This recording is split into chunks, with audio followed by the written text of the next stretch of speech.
When that tongue gets lit and hell throws fuel on the speech, it will send sparks throughout the rest of your life. Dr. Tony Evans talks about the potentially destructive power of the things we say. Because see, there's dynamite in your dentures, which is why you gotta watch your mouth. This is The Alternative with Dr. Tony Evans, author, speaker, senior pastor of Oak Cliff Bible Fellowship in Dallas, Texas, and president of the Urban Alternative. Dr. Evans says sometimes being tongue-tied is the best thing that could happen to you. Let's join him as he takes us to the book of James for a look at the power and the danger in the words that we choose. Dynamite is very powerful. It can help you and make life better. It can hurt you and ruin your life. You and I have dynamite, and it's in your dentures. Your greatest enemy is not in your home. Your greatest enemy is not on your job. Your greatest enemy is in your mouth. The Apostle James takes the first 12 verses of his epistle to give the most extensive statement in the Bible on the tongue, or the speech, or the use of words, what you do with your mouth. You will discover, starting today, it is no small thing. He introduces his discussion by saying, "Let not many of you become teachers, my brethren," talking to Christians, so he's talking to us, "knowing that as such we will incur a stricter judgment." A teacher speaks. He speaks with his mouth. There were many in the church who wanted to speak on behalf of God. He says, if you're going to talk on behalf of God, you better watch what you're saying. Because what you say and what God says better be the same thing, because you will incur a greater judgment. You will have higher accountability because you brought me into the conversation. So if you're going to bring me up, make sure you straighten what you're saying. Because if you want to speak for me, about me, then you better make sure it's true to me, for you will receive the stricter judgment. That leads him to make 3 points that I want to leave with you today from James chapter 3 about the dynamite in your dentures. How powerful is your tongue? What can it do? What can it not do? And why does it even matter?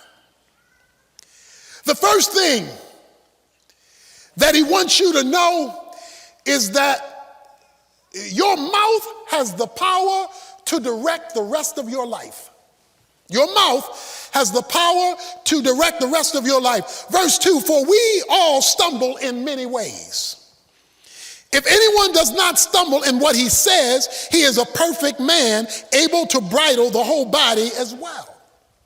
You're trying to fix this problem in your life, fix this problem in your life, fix that problem in your life. You got all these issues going on in your life because we all stumble in many ways. But then he says, but if I can ever get your tongue right, this one thing, you will be able to deal with all the other things you're tripping over. He says, give me your lips and I'll run your life. Give me your lips, give me your mouth, and you will bridle, bring under control the rest of you.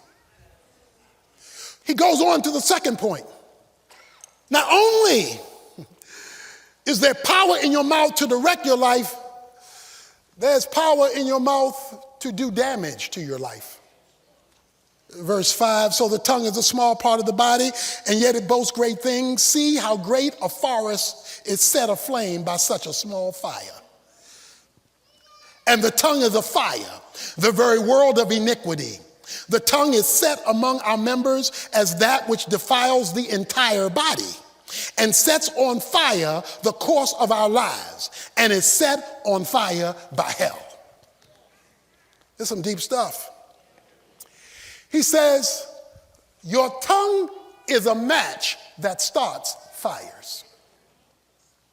You see these big fires raging in some of the big parks or some of the big land masses, and you see these big fires, and a lot of times it's discovered that the fire got started by something small, by a little match, a little fire that was unleft addressed, a spark. How could something so little create this much mess? Have you ever lit a fire in your life with just a word, a sentence, a phrase, a paragraph? It wasn't even a book. You just said one word, and now we want to get a divorce because one word turned into a forest fire.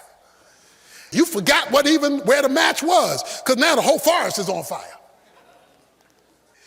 Job 19, verse 2, Job says of his friends who were talking to him, he said, your words are ripping me apart. Your words, and these were his friends. His word even his enemies. He says, your words are unraveling me, are tearing me apart. He says that the tongue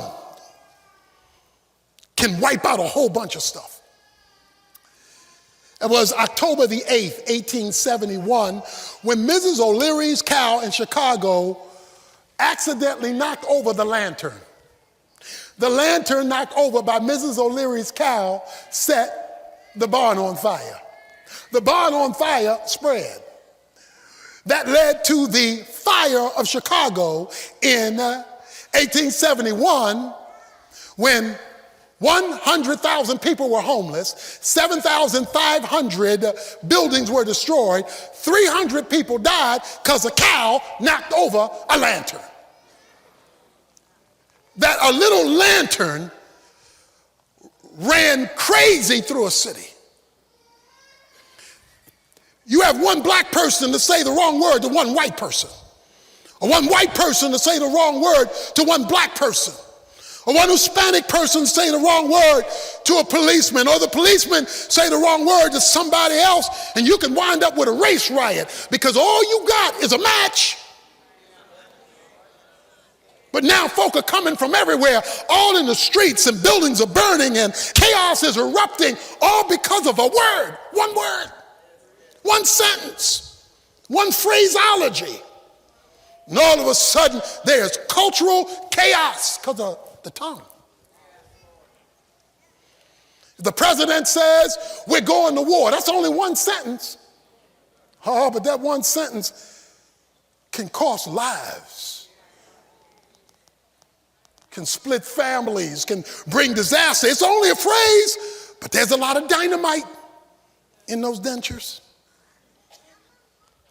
Why can words do all that?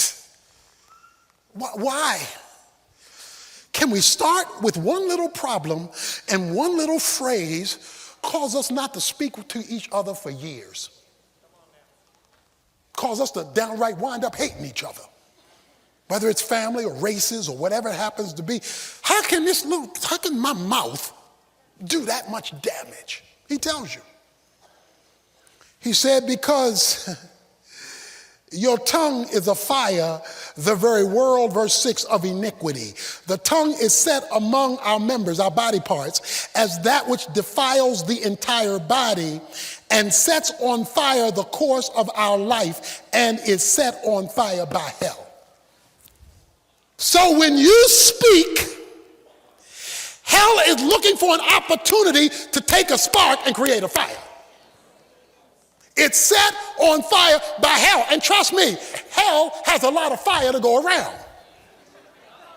Hell's going to reach in and dump some fuel on the fire, so now it becomes bigger than you ever imagined and that you started with.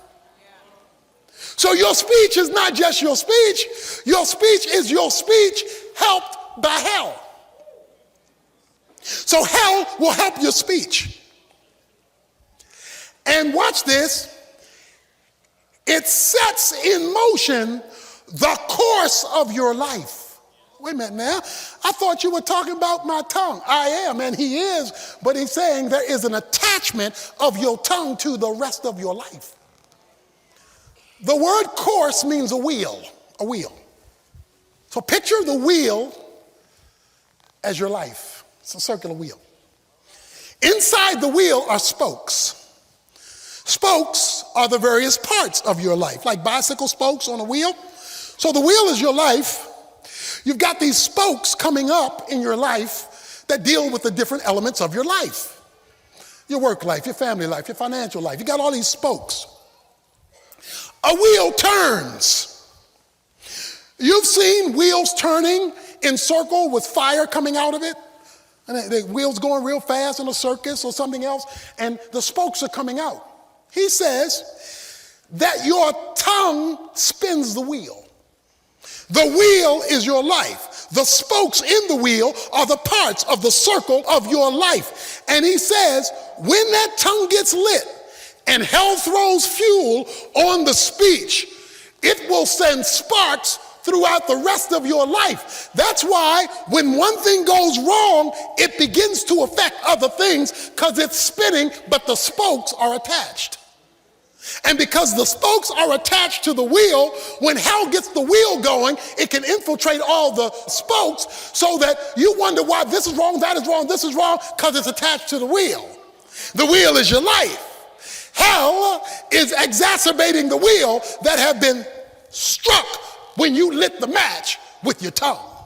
Because see, there's dynamite in your dentures, which is why you gotta watch your mouth. Dr. Evans will come back in a moment with more about how to keep that dynamite from exploding. First, I want to let you know that his brand new book is here at last, just in time to go along with our current teaching series. It's called Watch Your Mouth, a practical look at ways to tame your tongue. As we're learning, the things we say can sometimes be as destructive as dynamite. But our words also have the power to bring blessing, encouragement, and healing to the people around us. This book will teach you the lesson that every superhero has to learn, to use your power for good. This life-changing book was just released yesterday, but you can get it today as our gift to you when you come alongside The Alternative and support Tony's ministry with a contribution of any amount. This is a limited-time offer, so be sure to visit us at tonyevans.org right away and make the arrangements. Or call our 24-hour resource request line at 1-800-800-3222. I'll have that information again for you later on, but right now here's Dr. Evans with more of today's message. But he gives you another illustration, verse 7. For every species of beasts and birds, of reptiles and creatures of the sea is tamed and has been tamed by the human race. But no one can tame the tongue. It is a restless evil and full of deadly poison. He's talking about the damage that the tongue can do. You've been to the circus, and you know what it's like to see tamed animals. It's amazing what men can do with animals. Whoever thought a man could boss a lion around? Whop, do the whip, lion go jump up and sit down. Lion could tear that man apart, but it's been tamed. Whoever thought you could tell a tiger what to do? Tiger goes up and sits down or runs around or jumps through hoops because a man tamed it. He says, you can do this with animals. But he said, let me tell you about the tongue. No man can tame it. How many times have you tried to tame your kids' tongues? How many times did your mother try to tame your tongue? So here's what we did, because I did it too, so I know what I'm talking about. Here's what we did. They threatened us with a belt. So fear would grip us, so we would pretend like the lion to tame our tongue. But then we'd walk off to our room. You blanket. See, because it wasn't tamed. It just pretended to be tamed until the opportunity. We even talk to other people or talk to ourselves. When the right time, I'm going to tell them what I think. I'm going to tell them what I feel about it. I'm going to tell them. He says, No man can tame the tongue. Why? Because it is full of poison. Romans chapter 3 says this about your tongue and my tongue, because it's been contaminated by sin. He says in verse 13, their throat is an open grave. With their tongues they keep deceiving. The poison of asp is under their lips, whose mouth is full of cursing and bitterness. This leads him to his third point. And a critical point it is. In your mouth is the power to direct your life. In your mouth is the power to do damage to your life and the lives of others. In your mouth is the power to determine life. Verse 9. With it, with our tongues, we bless our Lord and Father, and with it we curse men who have been made in the likeness of God. From the same mouth comes both blessings and cursings. My brethren, these things ought not be this way. Does a fountain send out from the same opening both fresh and bitter water? Can a fig tree, my brethren, fellow Christians, produce olives, or a vine produce figs? Nor can salt water produce fresh. Our mouths and our tongues can do what nature can't even do. We can do stuff outside of the natural order of things. You cannot go to a water fountain and out of that one opening get fresh and bitter water. You'll get fresh or bitter water.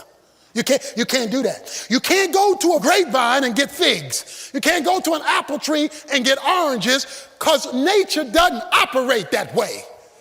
You get whatever it was designed to give. That's all. That's the way nature works. He says, but not the tongue.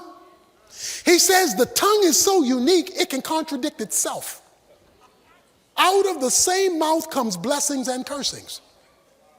Because a lot of the same folk who were praising God, when you get in that car with your family or somebody cuts you off, you're going to lose your religion. Wasn't that sermon good? You blankety blank better get out of my way. He puts it in biblical language. This ought not be. To put it in everyday language, that ain't right. He says that's a contradiction. That's moving two ways at the same time. He says you bless and curse. You're going in two directions at one time. That's called being double-tongued, like being double-minded.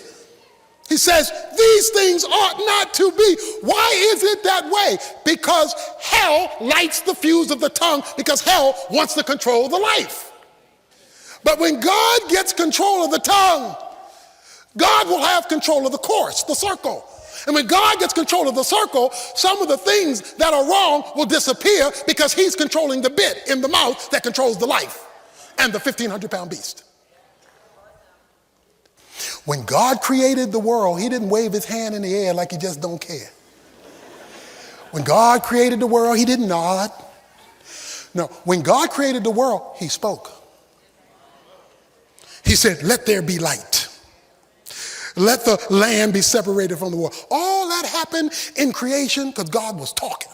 He was using his mouth, not his hands, not his neck, not his head. He was using his mouth. He said, let there be.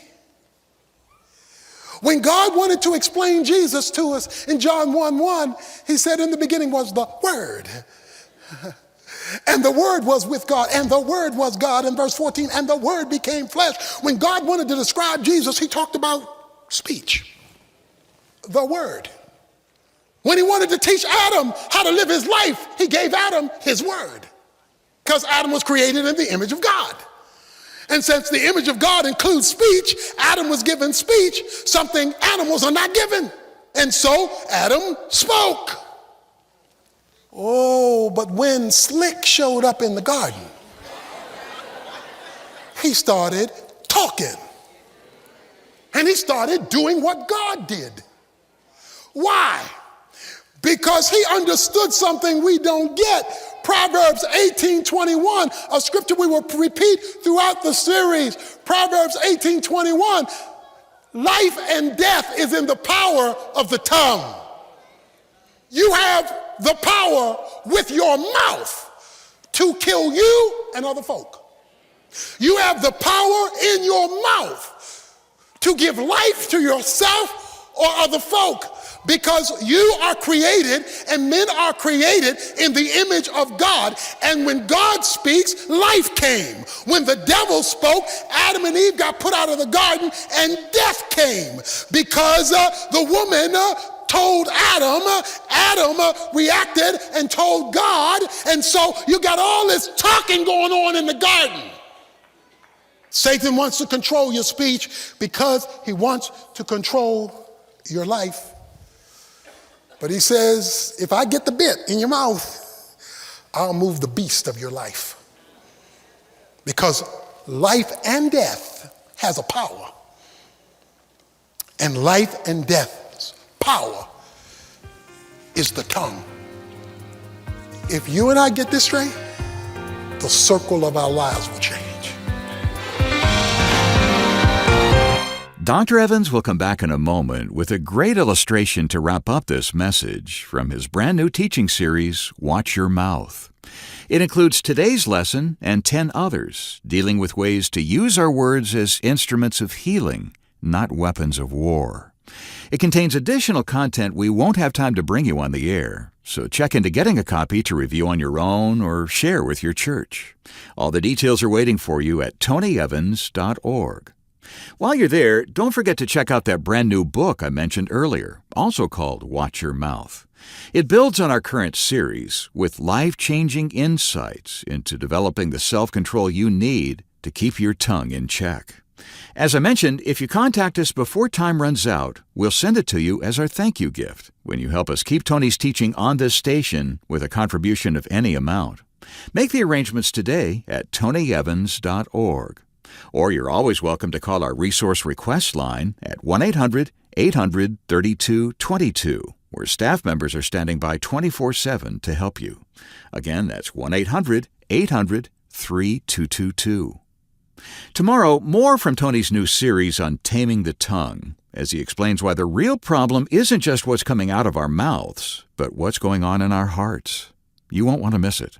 Right now, though, he's back with this final illustration to wrap up today's lesson. Two frogs were walking one day, and unbeknownst to them, there was a big ditch that they didn't see, and both frogs fell into the ditch, and it was a deep ditch. So they're at the bottom of this ditch. So they figured, we got to jump out of here. We got to jump out of here because it's dangerous down here if we don't get out. So they do what frogs do. They started jumping. They started jumping because they want to jump out the ditch. But the ditch was too high. They couldn't jump. They couldn't get that high. Some other frogs came along and saw their friends in the ditch. Hey, y'all, we're so sorry you're in the ditch. There's nothing we can do. We can't get you out of there. It's too far for you to jump out. So we just came to say goodbye. We love you. And just die easy. Just die easy. One frog gave up the ghost. The second frog kept jumping. They said, all you're doing is killing yourself. Give up. But he refused. To the shock of the frogs up top, he literally leaped out of the hole. So they went up to the frog, finally out of the hole, and they said to him, how could you do this? The frog looked at the group and said, I'm deaf. The only reason I hear you now is I'm close enough to read your lips. But when I was down in the ditch and saw y'all doing it, I thought y'all were encouraging me to keep jumping. You were waving your hand, telling me to jump. Some of us today are in a ditch. And some of us have got folk in our lives that are telling us don't jump. You need to be deaf to hell and keep your ears open to heaven, because God wants to lift you out of the pit you're in by what you're listening to, because life and death is in the power of the tongue. The Alternative with Dr. Tony Evans is brought to you by the Urban Alternative and is made possible by the generous contributions of listeners like you.